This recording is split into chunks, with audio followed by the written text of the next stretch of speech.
Meghan Markle was mercilessly drowned in the mud by an American fan. So many of us have gone from welcoming Meghan Markle into the royal family and then to utter disappointment over her hypocritical behavior. And here a fan feels the same way.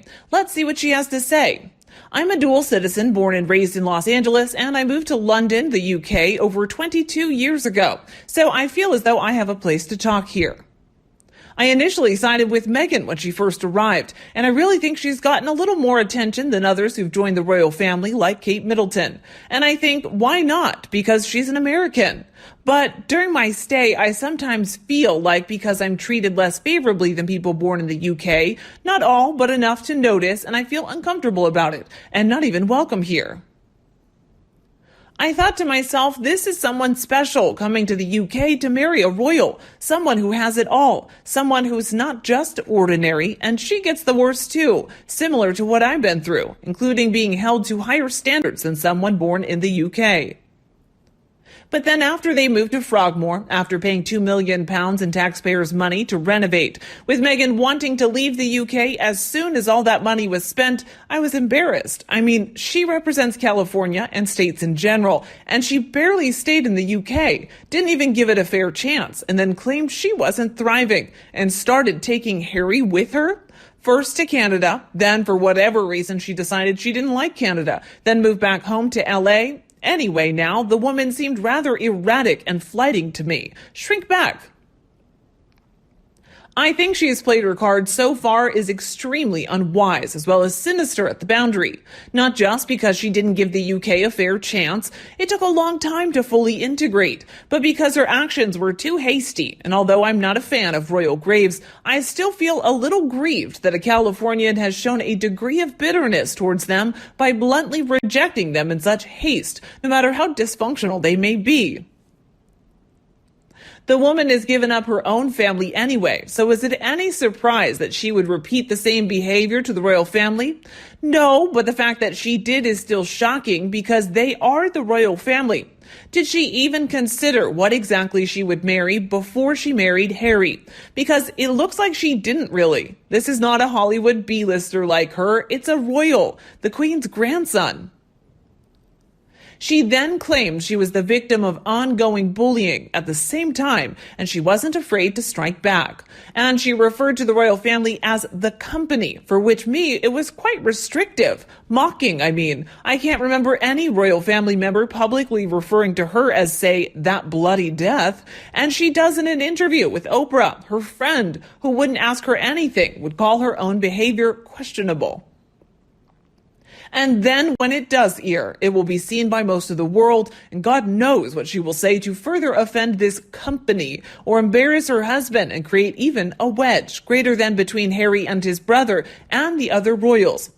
I think Harry is behind her, in her corner, when she's not really considering him. Has more to do with Diana than with Meghan.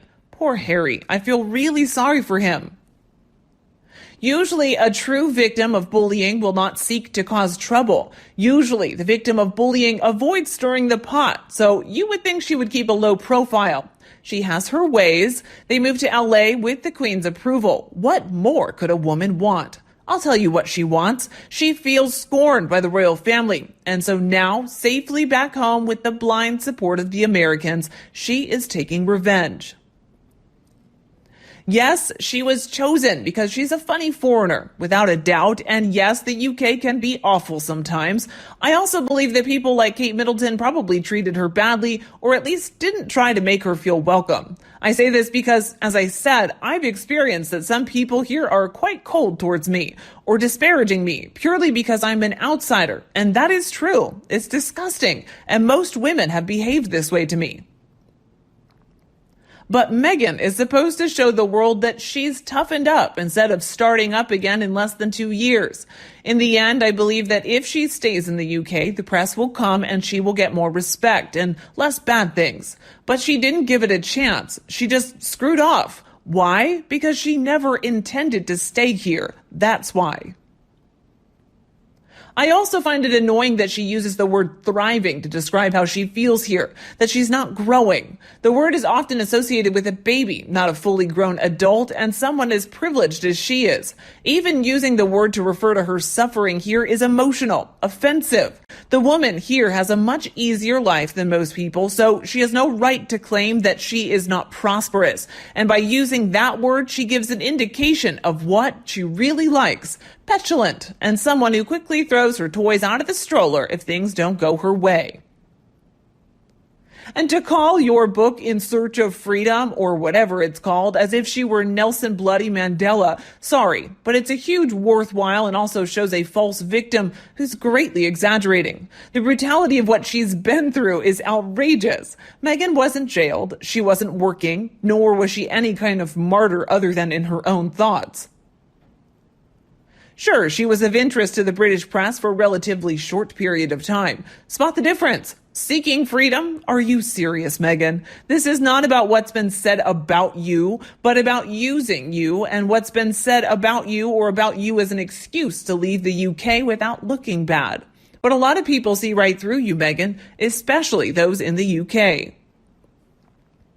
And then, after watching some of the clips from her interview with Oprah, she claimed that she tried to commit suicide because of the way the royals treated her. That is an allegation. She spent 10 minutes with them and claimed that they made her feel suicidal. Sorry, but you have got to be kidding me. Again, this has more to do with Meghan's mental health issues and highly manipulative behavior than the royal family's mistreatment of her to the point of making her feel self-conscious. That is a hugely manipulative statement. I have worked with people with real mental health problems, and I know people who've actually committed suicide. And so it's all the more frustrating when someone like her plays this mental health card, which is exactly what she did, knowing full well that Harry has long been outspoken in support of those with problems about mental health, to get Harry to give up everything, his family, and go to LA.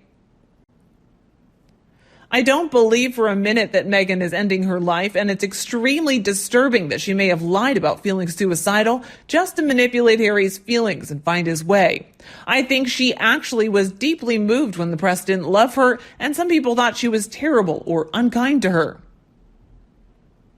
And someone like her, instead of dealing with it in a more normal way, plays the mental health card, plays the victim and bails, and does her best to generate empathy from the world by going up to television and such incredible claims of suicide, because the royal family and the British press weren't good enough for her, because she always has had a schedule to go back to LA. And they assumed the late and lovely Diana wouldn't be pleased about what was going on. What I think Diana will not be pleased with is her daughter-in-law manipulating things to such a degree and isolating Harry from his family, especially his brother. I also think it's pretty annoying that Meghan should even ever compare herself to Diana on any level. Diana suffered for many years. I mean, it's really painful. Meghan was in the UK for 10 damn minutes. Well, a little longer, but long enough to get pregnant and make Harry abandon his family. Meghan, you've represented California. You've made yourself and us ashamed and embarrassed. You've also turned this into another issue. Movements now rendered meaningless because of a one-sided comment made about Archie and an unnamed royal. A comment the Queen implied may have been misinterpreted by both Harry and Meghan. You made a lot of Americans angry with the UK. Again, this is not about you, not really. It's about you being a funny foreigner and refusing to meet the royal family even halfway, because you're not the one to compromise, are you? Please us and wait a while, and God help you if Harry leaves you, because I can't imagine joining the fight.